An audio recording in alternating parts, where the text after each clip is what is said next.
Steven Spielberg's 1984 movie Gremlins is not just a fun, classic Christmas movie. It's also a great way to start learning about investing. Just make sure you follow the rules. Okay, mister. Here it is. All right. Here's my masterclass on writing. Gremlins is perfect for what I call breaking your own rules. Number 1, set up what the characters can and can't do. Look, mister. There's 3 rules you've got to follow. Yeah, what kind of rules? Keep him out of the light. He hates bright light, especially sunlight. It'll kill him. And keep him away from water. Don't get him wet.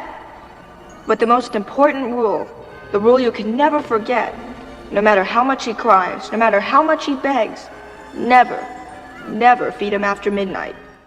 Number 2, have your characters intentionally or mistakenly break those rules. I don't see why not. He seems to like you. Great, thanks a lot. Sorry. What was in that jar? Nothing, just water. And finally, let chaos reign.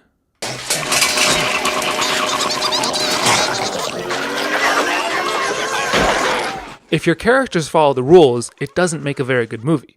But your finances aren't supposed to make good cinema. So follow the rules. It'll be boring as hell, but that's just fine.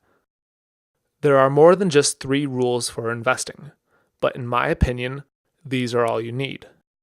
Rule number 1, keep costs low. Fees. We don't know what fees are.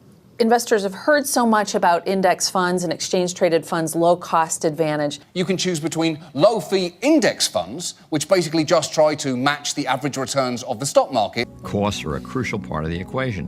It doesn't take a genius to know that the bigger the profit of the management company, the smaller the profit that investors get. That advantage of indexing is going to go away once you have that high expense ratio. He says that if you want to improve your retirement outcome, make sure to minimize Wall Street's take. You look at the reason why active is underperforming, your fees are too high. So indexing just does well because fees are too high with active management. Rule number 2, invest in many different things. The question is about diversification, and I've got a dual answer to that. Number 2, diversification really matters. So I never want to own more than 5% in any one name, and you know that really works when you go through periods like 08, 09, where you have volatility in sectors. You may want to spread out your risk, and this is in case something happens. Diversification is about strategically putting the right mix of different eggs in each of your baskets. And finally, don't let emotions get the better of you.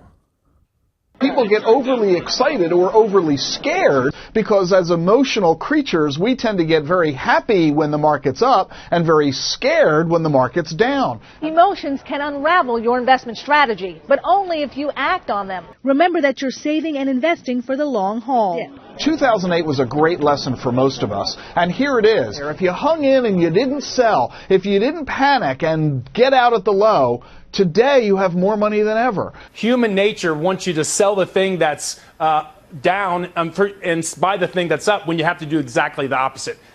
And that's really it. Keep costs low, invest in many things, and don't be emotional. But as the movie perfectly shows, having rules are one thing, following them is completely different.